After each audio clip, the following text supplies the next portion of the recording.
પરીક્ષા મુદ્દે થયેલા વિવાદ અને વિદ્યાર્થી આંદોલનના સમર્થનમાં સમસ્ત આંબેડકરી બૌદ્ધ સમાજ નવસારી તેમજ રિપબ્લિકન પાર્ટી ઓફ ઇન્ડિયાના આગેવાનો દ્વારા જિલ્લા કલેક્ટરને આવેદનપત્ર પાઠવવામાં આવ્યું હતું।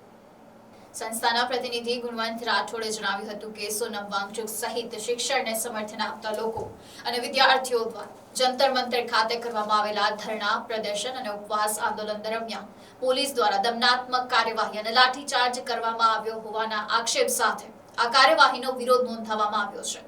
તેમણે મહિલા ઉપર પણ લાઠીચાર્જ કરાયો હોવાનો અને એક મહિલા ગંભીર રીતે ઇજાગ્રસ્ત હોવાનો દાવો કર્યો હતો।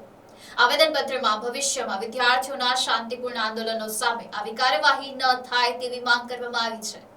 સાથે જ કેન્દ્રીય શિક્ષણ મંત્રી ધર્મેન્દ્ર પ્રધાનના રાજીનામાની માંગ પણ કરવામાં આવી હતી। ગુણવંત રાઠોડે નીટ સહિત વિવિધ પરીક્ષાઓમાં પેપર લીક થવાના બનાવોને લઈને કેન્દ્ર સરકાર અને ભારતીય જનતા પાર્ટી સામે આક્ષેપો પણ કર્યા હતા। આ દરમિયાન સંગઠનના કાર્યકરોએ જવાબદારો સામે કડક કાર્યવાહી કરવાની અને પરીક્ષા પ્રણાલીમાં પારદર્શિતા સુનિશ્ચિત કરવાની માંગ સાથે જિલ્લા કલેક્ટરને આવેદનપત્ર સુપ્રત કર્યું। હું ગુણવંત રાઠોડ સમસ્ત આંબેડકરી બૌદ્ધ સમાજ નવસારી તેમજ republican party of India Athawale નવસારીની સાથે રહી અહીંયા નવસારી કલેક્ટરમાં આવેદનપત્ર આપવા આવેલા છીએ કે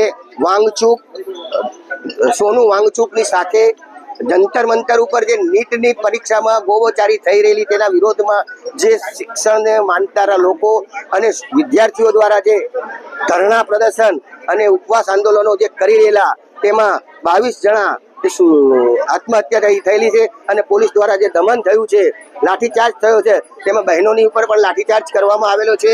એક બેન અત્યારે હાલ સિરિયસ બી છે। તેના સમર્થનમાં અમે આવેદનપત્ર આપેલું છે કે આવનારા દિવસમાં આવું નહીં થાય અને ધર્મેન્દ્ર પ્રધાન શિક્ષણ મંત્રી રાજીનામું આપે। ધર્મેન્દ્ર પ્રધાન શિક્ષણ મંત્રીને જેલ ભેગો કરવો જોઈએ। ભારતીય જનતા પાર્ટીની સરકારોમાં જ આ પેપરો લીક થાય છે।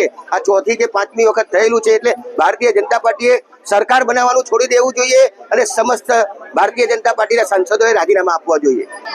મારું નામ રાજેશ ઉત્તમ માલે, સમસ્ત આંબેડકરી બૌદ્ધ સમાજનો પ્રમુખ।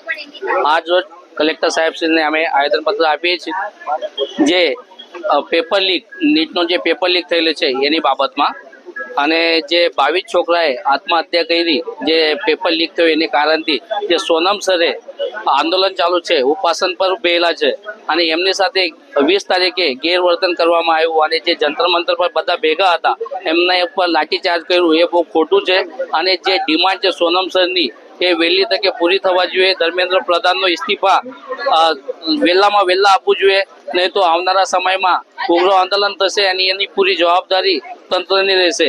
જે બનાવ નેપાળમાં, શ્રીલંકામાં અને ભૂતાનમાં બનેલો છે એ ભારત દેશમાં બનવા વાર નહીં લાગશે। પછી બધી પ્રજા બહાર આવશે અને નેતાઓને દોડાઈને મારશે। આવી પોઝિશન નેતા લોકોએ કરી દીધેલી છે, એટલે અમારી એ જ ઈચ્છા છે કે ધર્મેન્દ્ર પ્રધાન વહેલામાં વહેલા ઇસ્તીફા આપે અને જે ભારત દેશ શાંતિથી જગતો છે એને શાંતિથી જીવા દે। જય Hind. Bureau report NDC news Navsari.